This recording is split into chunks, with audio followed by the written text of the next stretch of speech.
Hello Year 9, I hope you're all well. What follows is a short video explaining the first set of work that was uploaded to Microsoft Teams, just to explain it in a little bit more detail in case anybody is struggling. If you don't mind, what I will do is read directly from the slides first of all, and then I'll give you further explanation as the PowerPoint goes on.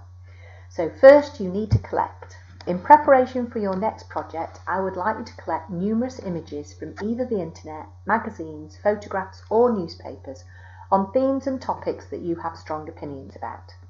This unit of work focuses on you and your opinions, your views on topics that you feel passionate about, together with personal interests. These topics could be anything such as, and then we've given a great big long list of different kinds of topics that you might be interested in: sport, fashion, religion, customs and traditions. Basically anything that you have a passion about can be included in this sketchbook or on sketchbook sheets. Now, with this in mind, these are a few topic areas that I would include if I was going to do this project myself. So these are just random images that I've selected off Google, just to kind of convey the topic areas I think that I would include in my sketchbook. This first image is about body dysmorphia. As the mum of three children, three young girls, I do get very concerned sometimes if they're comparing what they look like to celebrities and what they look like and how they aspire to be. So that's just a section I think I would include if it was me doing the project in my sketchbook. The second one is social media. I'd do a section on the pros and cons really for social media. My third one would be travel, places that I've visited already, places I'd like to visit in the future, anything to do with countries around the world that I'm interested in. My next one would be film and media. I love watching films. I'd probably include something about films that I've found very dramatic, that have influenced my life in some way, or even actors that are in those particular films. My next area would be literature, books that I've enjoyed reading, books that I'm very passionate about, authors that have influenced me in my life.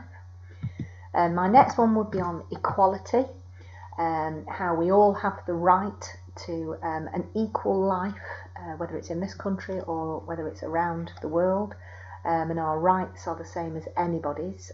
I'd include a section in my sketchbook on that one. And then my final section probably would be on artists. My favourite artist is Marc Chagall. And this is one of his paintings, and I would include a section on Marc Chagall probably, and his life. Okay, hope that helps. Now, the second part of this task was all about how to present your work, and the 4 photographs that you see at the top here show how various people have presented their own work. And at the bottom of this slide I've put something called the simple rule of 5. Basically, if we just look at the 5 points at the bottom, these are all how to make your sketchbook page or your A4 sheets, if you haven't got a sketchbook, look dramatic. So always create a good background, and these backgrounds need to be done really quickly because you don't really get any marks for those. So you can stick wallpaper on a background, you can use newspaper, you can tear bits of newspaper, tissue paper up, you can put dots all over it. This one here, I'm just going to get my cursor on it, this has got wallpaper in the background, somebody's used a stamper on this one. This one's got tape, I think, that's been taped off in sections there, and they've got a bit of gift wrap underneath. And this one's got some painted sections, so anything goes. Number 2, put a title on the page. So what is the topic all about? If it's film and media, make sure it says it. Number 3, excuse me, include pictures off the internet or photos that you've taken. And number 4, you need to draw from these pictures that you have taken off the internet or you've drawn from life in front of you. Really, really important to have all of that on. And then number 5 is the notes. In the notes, you're writing why you have collected what you have collected. You can also mention about your skill level when you've been drawing if you want to, in terms of whether it's been a strong piece of work or whether any part of it was weak in terms of how you were controlling your medium. It's entirely up to you. All of the writing that you see in these parts here, I'm just moving my cursor over it to now, is where all of the writing goes. Sometimes it's quite nice if you've got a computer and you're doing the work via IT, is to vary the typeface that you're using. So on this page, for example, this A4 one at the end here, I might do that in Times Roman, the next one in Calibri underneath it. So if you kind of shake it up a bit in terms of the typeface, it can look quite dramatic.